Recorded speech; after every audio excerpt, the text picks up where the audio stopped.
Previous వీడియోలో అర్జున విషాద యోగం అనే అధ్యాయం గురించి తెలుసుకుందాం.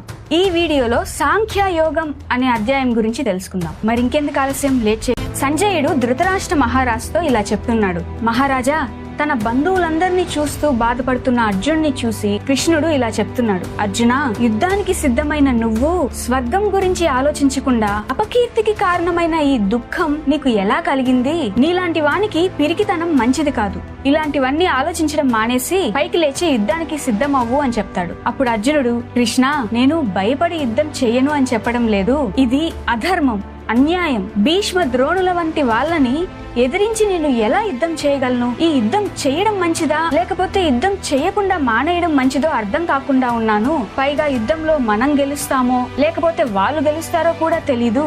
కృష్ణ, నా ఆలోచనలన్నీ ధర్మ సందేహంలో చిక్కుకున్నాయి. నేను ఎటూ తేల్చుకోలేకపోతున్నాను. నేను నిన్ను అడుగుతున్నాను,